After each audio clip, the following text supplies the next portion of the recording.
O negócio cá é o seguinte, ou o rei volta a Portugal ou não precisamos nem mais de rei, opá!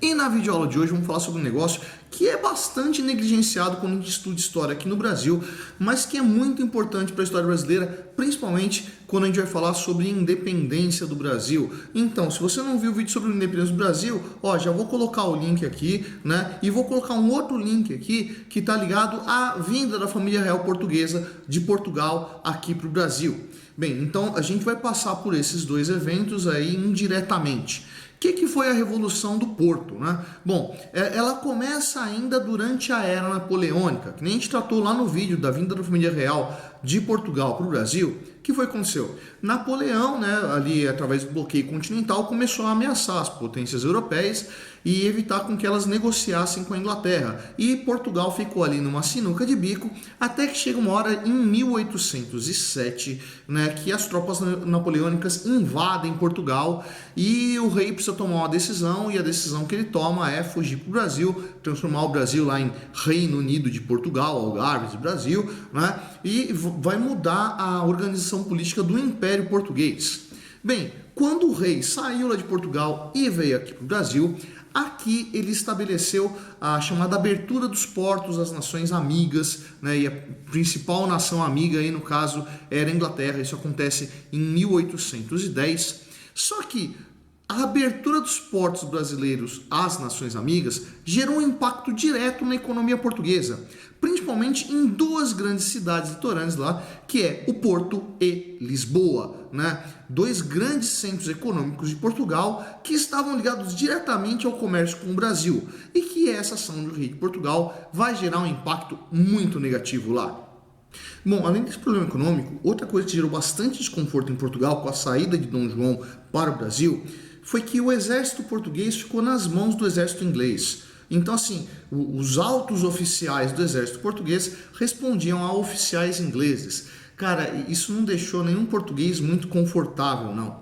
Pior, em 1815, quando cai o Império Napoleônico, cai o regime de Napoleão, Portugal é liberto, né? Mas a presença das tropas inglesas ainda estava lá em Portugal e acabou ampliando esse desconforto, o que vai levar a uma primeira mobilização ali das tropas portuguesas junto com a maçonaria, que vai acabar criando o que foi chamado ali de Supremo Conselho Regenerador de Portugal e do Algarves, que tinha como intenção recuperar o que era Portugal antes da saída da família real de Portugal para o Brasil.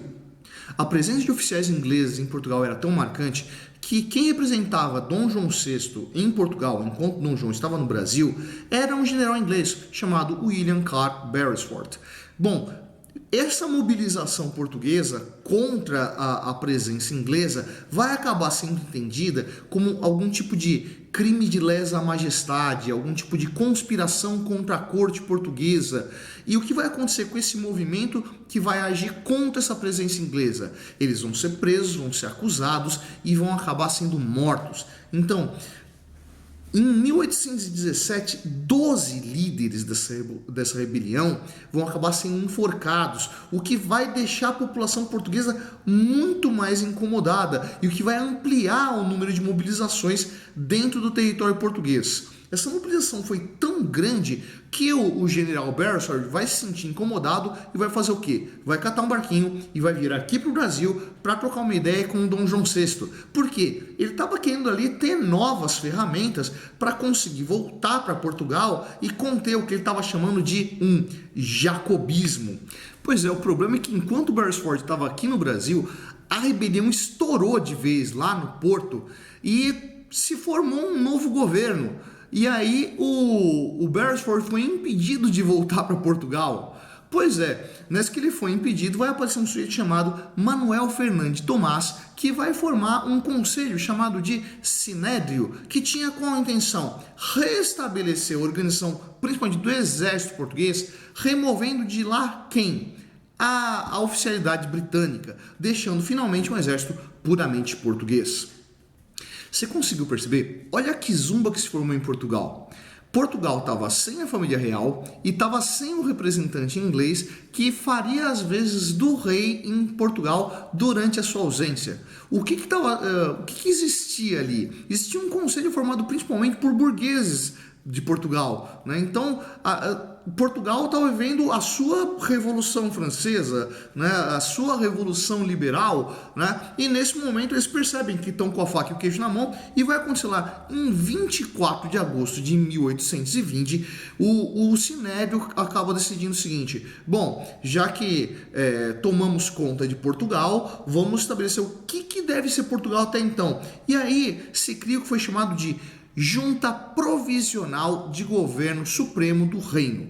Qual que era a ideia dessa junta? Nós temos algumas exigências. Primeira exigência, vamos convocar as cortes. As cortes era o equivalente ao parlamento português, né? O legislativo português, né? E essas cortes vão fazer o quê? Vão compor uma Constituição portuguesa. Sim, Constituição portuguesa. Até então, o sistema que valia em Portugal não era bem um absolutismo, era mais para um despotismo esclarecido, mas seguia esse viés mais absolutista. Então, a partir de então, Portugal deveria ter uma Constituição. Que outra coisa que se exigia? Que o rei saísse do Brasil e voltasse a Portugal para assumir o reino da sua real sede. Terceiro ponto fundamental, que o Brasil fosse recolonizado. Sim, porque a essa altura, apesar do Brasil ainda não ser declarado um país independente, ele já não estava mais preso ao pacto colonial, né? Coisa que a gente falou quando estava falando lá no vídeo da independência do Brasil, que eu já indiquei o vídeo para vocês. Pois é, o Brasil deveria ser recolonizado para restabelecer o pacto colonial e assim garantir a economia dessa burguesia portuguesa, principalmente fundamentada ali na cidade do Porto e em Lisboa. Bom, o pessoal de Lisboa acabou se empolgando com isso que estava acontecendo no Porto e acabou estabelecendo aí também um governo provisório. Pouco tempo depois, no dia 28 de setembro do mesmo ano, 1820, se cria também uma junta provisional do governo, né? E se une com essa do Porto, criando um único governo.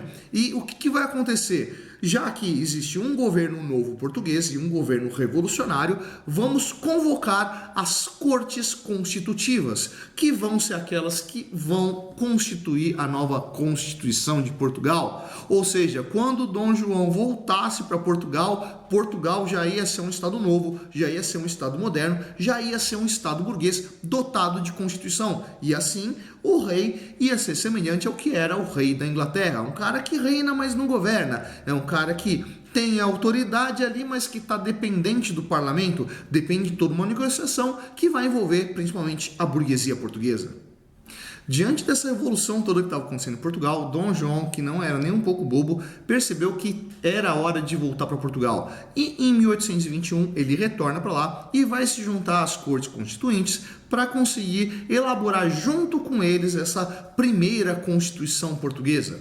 Mas Dom João não levou toda a corte real do Brasil de volta para Portugal. Deixou aqui no Brasil o filho mais velho dele, Pedro de Alcântara, e, segundo conta os relatos aí, umas anedotas da saída da família portuguesa, ele teria já deixado lá indicado para que Dom Pedro desse um jeito aqui no Brasil, organizasse a nossa independência, para evitar que novas perdas econômicas ocorressem para a economia portuguesa.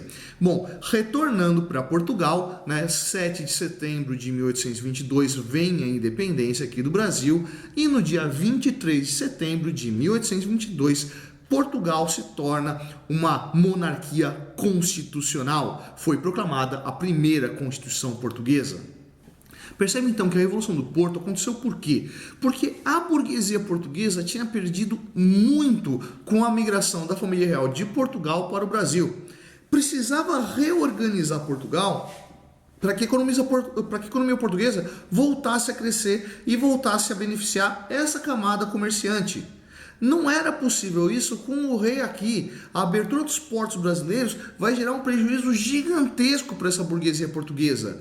E justamente por deter o poder econômico em Portugal e perceber que Portugal estava sem comando, né, eles conseguiram alterar o sistema português e instaurar Portugal como um Estado nacional novo, um Estado nacional burguês, um Estado nacional moderno.